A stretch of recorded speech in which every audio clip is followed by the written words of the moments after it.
तो गाइस आज हमारे फात के चाचू का इवेंट था, तो इधर आए हैं। तो अब देखते हैं। ज़्यादा क्लियर मैं आपको कुछ नहीं बता सकता क्योंकि गाने चल रहे हैं और गानों से आ जाती है स्ट्राइक। लेकिन थोड़ा बहुत आपको शुगल दिखाता हूँ मैं। रुको, फात अंदर ही है तो मैं अंदर नहीं जा सकता, वो बाहर ही आएगा। तो फिर उसके बाद थोड़ा बहुत आपको शुगल दिखाता हूँ मैं।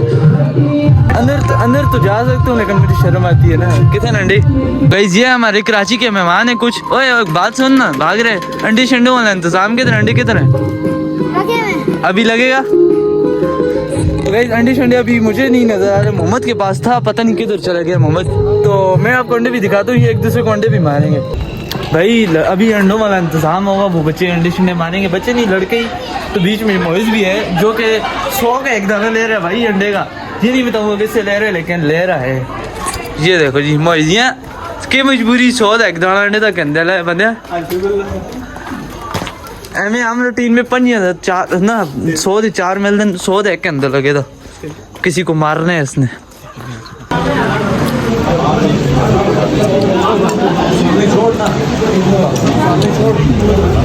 तो गाइस आपको जैसे कि बताया फात के चाचू की आज शादी थी, वलीमा था और हम तैयार हुए थे, मेहमान हो गए। तो अभी रोटी शोटी खा के आए थे। उधर का मैंने ब्लॉग बनाया, वो भी मिनी ब्लॉग। तो उसके बाद हमारे घर आके मेहमान चाचू के दोस्त। तो अब चाचू के दोस्त चले गए, घर में मैं अकेला हूँ अब। तो इतना सारा कुछ मेरे लिए बच गया भाई। मेहमानों के जाने के बाद बड़ी मौजें होती हैं। ये देखो कब केक, ओहो इसकी सस्ता आलू हुई। हाँ लाजवाब। मैं इतना कुछ तो नहीं खाऊंगा, थोड़ा सी खाऊंगा क्योंकि मैं रोटी खा रहा हूँ। तो गाइस शादी हमने गुजार ली, वलीमा शीमा सब इंजॉयमेंट हमने गुजार दी। फात के चाचू की शादी थी और उसके बाद हम आ गए यहाँ। देखो भाई मौसम इंजॉय कर रहे हैं। शाम का टाइम है, आजकल मुझे छुट्टियाँ हैं तो मैं दिन भर घर में ही होता हूँ।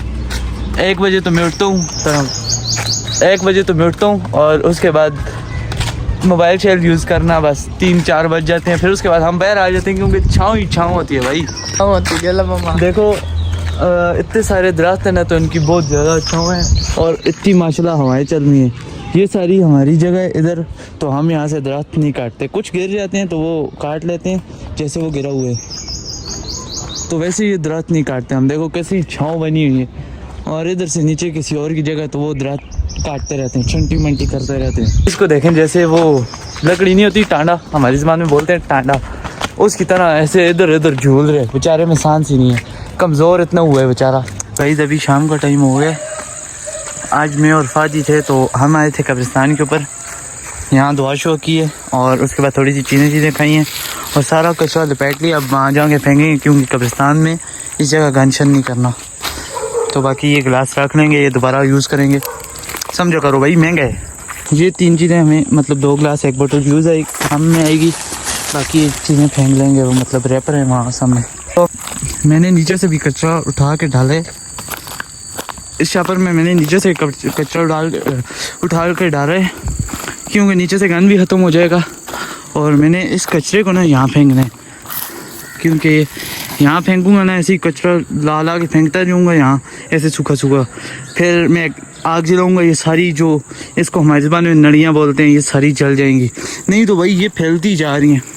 पहले वो नीचे हुआ करती थी, अब यहाँ तक आ गई हैं। ये देखो मतलब ये खेतों में आ जाएंगी ना। फिर ये देखो इधर तक वो फसलें होती हैं, इधर तक फिर ये सामने ये रुकावट होगी बीच में।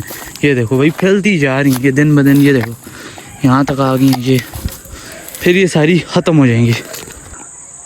देखो गांव में कितना सुनसान सादा सा माहौल होता है शाम के टाइम।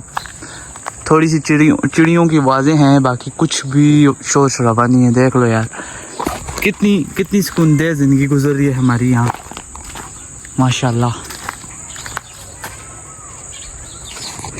आप लोग भी सोचोगे कि मैं आज इतना रेडी क्यों हुआ हूँ। दरअसल आज फात के चाचू का वलीमा था और मुझे वलीमे में जाना था। मैं रेडी होकर सीधा पहुंच जाता हूँ वलीमे वाली जगह पे और मैं जाके यहाँ बैठ जाता हूँ। और यहाँ रेड कलर इस वजह से नजर आ रहा था क्योंकि मैं टेंट के नीचे बैठा हुआ था और वहाँ धूप लग रही थी, इस वजह से ये कलर नजर आ रहा था। फिर इतने में एक भाई बोलते हैं कि रोटी खोल दे शफीक अहमद। फिर रोटी खुल जाती है, हम भी जाके बैठ जाते हैं, रोटी शोटी खाते हैं और वलीमा एंजॉय करते हैं। उसके बाद हमारे घर आ जाते हैं चाचू के कुछ मेहमान और उनके जाने के बाद खाने पीने का सारा सामान मेरे हाथ चढ़ जाता है। फिर मैं ये सारी चीजें थोड़ी थोड़ी ट्राई करता हूँ क्योंकि मैं वलीमा खा के आया हुआ था और ये खाने खाने के बाद चासी आ जाती है। और हमारे एक कजन के कपड़ों में सालन की छींटें गिर गई थी। इरफात हमें एक देसी जुगाड़ बताते हैं कि इसके ऊपर पाउडर फेंको, ये मदम हो जाएंगे, आहिस्ता आहिस्ता हट जाएंगे। और बाकी ये तरीका काम का भी था। फिर उसके बाद हम घर से बाहर आते हैं तो ये सारे बच्चे बहुत ज्यादा खुश थे और वलीमा एंजॉय कर रहे थे। मौसम भी बहुत प्यारा हुआ था, हल्के हल्के बादल आए थे और गर्मी बिल्कुल भी नहीं थी। और हम भी इस ठंडे मौसम में थोड़ी सी वीडियोस बनाते हैं और व्लॉग भी एंड करते हैं।